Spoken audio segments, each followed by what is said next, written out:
What's up, guys?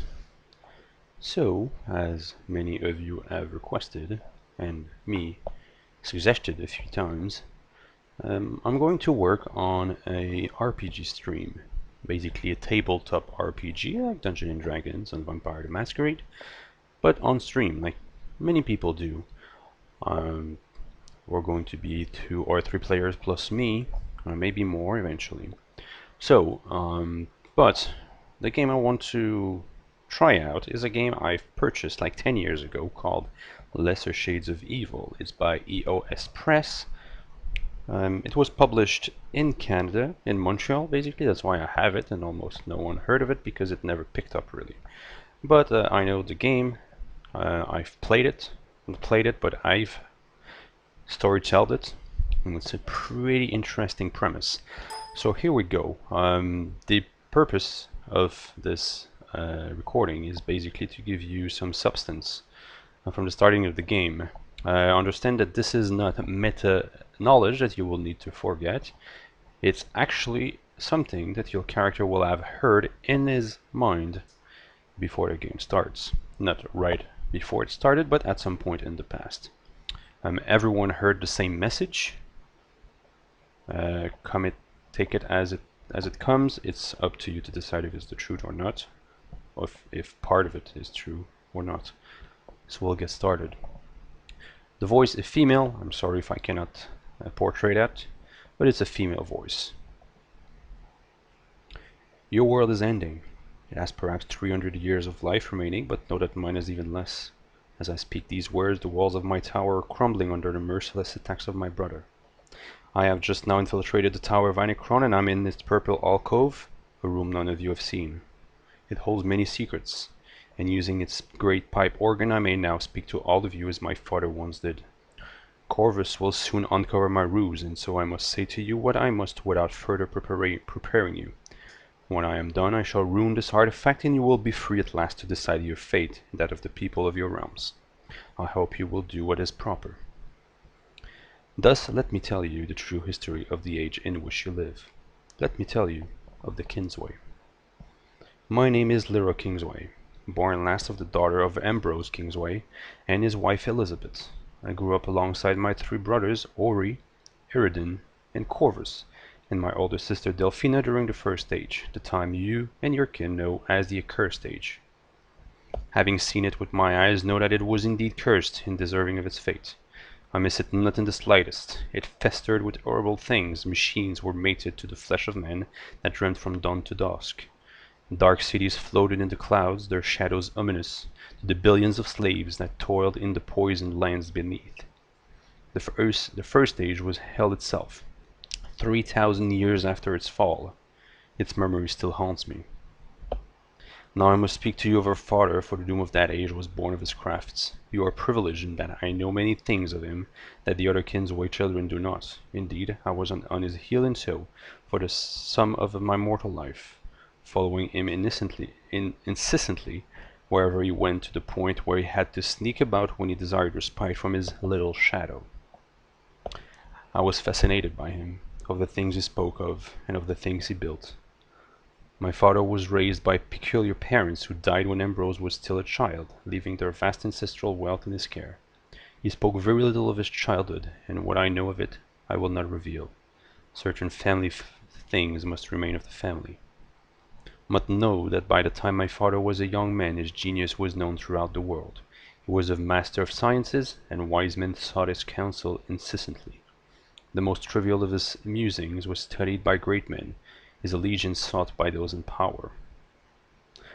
But my father remained free of them all. He followed a different purpose, one I suspected to be of greater scope than the petty dreams of lesser men. His eyes spoke of it, they reflected the sun eerily, and in looking into them one saw the very essence of creation and the weight of the world entire.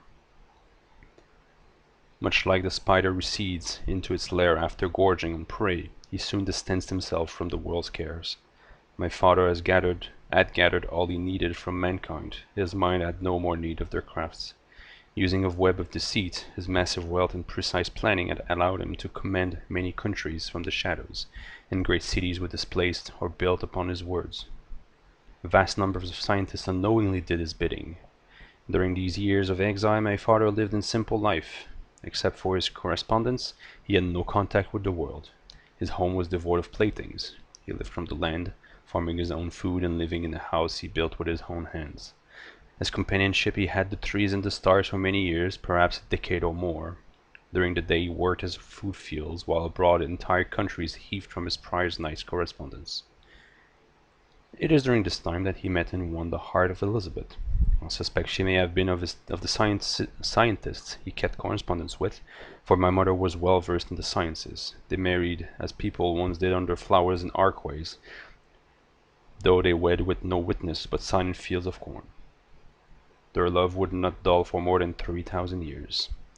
How I envy them. Together they lived on the many Together they lived on my father's farm and had 5 children, who were kept away from the world, told of its terrible nature and forbidden from experiencing it. We lived exclusively on the farm and had only our siblings for companionship. I met no one else during 12 years of mortal life. As we grew up, we learned how to grow vegetables, how to count, how to write, and also thought of the All-Seeing, the God that guided Ambrose. Our mother told us of him as well, but when she spoke, I heard my father's word. By the time of Ori's 6th birthday, when Ambrose's hair was black and white, we each felt the presence of the All-Seeing in our hearts. He had chosen us to become the guardians of his world by blessing our father with the courage he needed to become his angel of death. The world would not live long enough to fear the name of Kinsway. My father's minions soon completed the production of a mythical machine, one of ancient purpose, built in a secluded bunker deep below the surface of Australia, a region you now know as the Forbidden Land. Long had men searched for the elixir of life, the holy grail of scientific discoveries. Countless had been those that tried in vain to produce it. My father had succeeded where they had failed by building an immortality machine. The immortality machine was to be the first age's greatest invention, as well as the instrument by which it would ultimately be destroyed. It transformed a human brain, neurons by neurons, into an electronic orb that replicated its functions and conscience perfectly. All of us, and you, owe our immortal existence to this machine. Because of it, can we still walk in bodies of flesh decades or centuries after a mortal death? You know not of what I speak, for since your rebirth into immortality we have lied to you, so that you might believe your immortal existence was a divine gift, that your spirit simply manifested itself into a new body when your old flesh died. Know that it is not so, and that your spirit is contained in an artifact called an essence, a golden orb which emulates your once organic conscience perfectly. You lived through forbidden crafts, and were this essence to be destroyed, you would not wake and forever sleep the long sleep of death. Such a great thing was the immortality machine that our father allowed us all to leave the farm and travel to this bunker on the other side of the world. I remember this day clearly, for it was the day I saw the world for the first time with my eyes. We traveled in a remote ship, a great carriage of metal that flew in the skies at high speeds. We flew by great cities of lights, some floating above the clouds, others spreading upon the land like an infection. The air stank and the sun was blocked by great pillars of smoke. I trembled as I scratched the ears of our dog Moonflare while little Ori grew ill. Eridan, Delphin, and Corvus wept. Ambrose held the hand of Elizabeth and sang to us. We prayed for the entire journey, comforted by the words of our father. It was a terrible ordeal, and I missed our farm dearly. Other ships passed us by, some much greater than our own, others swifter and smaller. In a window I glimpsed as a man lying on his side, machines pumping blood into his body and tubes attached to his face and skull.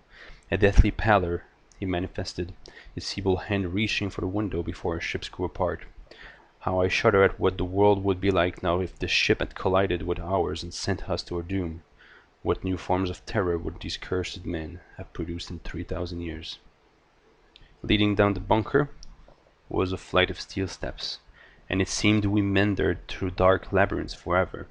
Ominous machines hummed and whirred as we passed open doors. This place was colossal, with ceilings 10 man heights tall, and bulkheads as thick as the largest trees of the Birthland. It is a place none of you have seen, but many have heard of, the place you know of as the underground labyrinths of the Tower of Anacron, a place that has remained under the guardianship of our family ever since the first of you were born. Much treasures these labyrinths contained, greatest of all the immortality machine. I watched with a child's fearful fascination as my father used the immortality machine on Moonflare, whose own furry little body had grown diseased with old age. I cried as his wails died down, as his body was later discarded in bloody segments. When the machine had finally finished mangling his flesh and transforming his brain, only a small golden orb remained of my beloved Pooch, a sphere that contained his playful spirit. Some hours later, his electronic spirit was attuned to the body of a puppy, and he ran after me as he once did. Moonflare lived! His spirit reborn within this golden essence, he now saw through the puppy's eyes and walked using his legs. We had witnessed a miracle. Dread I felt as my turn finally came and I was introduced inside the grim contraption. How big it was and how small I was. I entered the maw of the great beast. What darkness and terror for a small child. Still I trusted to my father's wisdom, and fell into the restless sleep each of you have experienced. My soul was electronized, an improper and unnatural transformation, fit to visit the sleeper with the most perverse of dreams. I feel I wailed for 10,000 lifetimes, and still today I wonder if I might still be in that machine. Is it possible for a dream to last 2,000 years?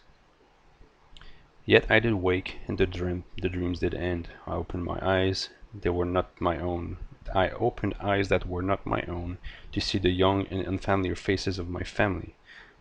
I rose from the bed and walked, a childish walk improper for the body of a woman. My legs felt heavy, my movement awkward. All 7 of us had now become immortal, living inside bodies that were not our own. Where had my father acquired them? To this day I dared not ask. For some years we mastered our new bodies and abilities. We had great power over mortals. My electronic essence was many times faster than the mortal's organic brain. I could walk in mortal cities and observe people in slow motion, their movements slothful and their speech slurred. I could run through herds of them as a ghost wind moving through a forest. I could catch flies in mid-flight and tumble through whistling motorized cars. I learned to control more than one mortal form at a time. This is a facet of your mortal lives. You are oblivious to. But know that your essence allows you to control many bodies at once. For a time I had 2, then 3, finally 5. I could rise 5 times per day and see the sunset from 5 different mountains. Much pleasure did the Kingsway children have as mortals in the mortal world, even given an occasional mistake or two. I did die on some occasions, my bodies crushed under vehicles or falling from great heights, an unpleasant feeling you know well. But all was not fun and games. A burning wind was now to cleanse the world, and the king's ways would be the spark that would light it. My father's doctrine hardened us. We became disciplined and as convinced of our great duty as he was. We were the divine soldiers, all 7 of us, and we were to rid the world of its human plague, those insects we toyed with day and night. We set about disseminating the seeds of war. From the mouth of nubile women and old wise men we offered counsel to men of power. We lied and loved and bribed and killed, body snatching the world's leaders and leading their empires to ruin. We supplied the plans for doomsday devices, poison gases, and matter bombs designed by my father. Not a mortal mind existed that we could not sway or silence. With the delicate fingers of Alicadra, the queen corporate of the Southern American city-states, I sang the pyramids necessary for the production of the deadly war gas Salu-6. From the mouth of Chakra, High Counselor to the Machine Lord of Europe, I whispered of conspiracies and threats from the east and urged preemptive strikes. As the concubine of the child Emperor of Chinesia, I spoke of the growing Western armies and left plans of the matter bomb to his war engineers. My brothers and sisters were equally busy, and in little time the world might as well have been named Kingsway. No land was free from our influence, no emperor spared our ruinous counsel. When our bunker was ready, we lit the match. The first stage consumed itself in an orgy of destruction. Armies clashed, missiles flew, bombs fell, and cities collapsed by the thousands. We led mortals to their deaths, dancing over the ashes and singing to the orange skies as rabid dogs. I did things I dare not speak or remember, so blinded I was at the time by my father's doctrine that mercy had gone from my heart. We 5 children had become the angels of death of an entire world. Whatever land we visited, bodies burned and pestilence followed. I killed 1,000,000 mortals with my hands and 1,000,000,000 more with my words. I had once entered the bunker as a little girl, and now I returned to it drenched in the blood of 5 continents. We hid in the bunker as the fiery wrath of destruction crisscrossed the world 10 times over. We waited until the fury passed. This will be it for the first chapter. Tell me what you think in the comments. Next coming up, it's still going to be Lyra's speech. All the things that will be said here Well, not what I'm saying right now, but everything that is said in first person is basically Lyra talking to you. There's still a lot to go through. Next coming up will be the second Genesis, basically the rebirth of the world. Thank you for listening, guys. I'll see you in the next episode.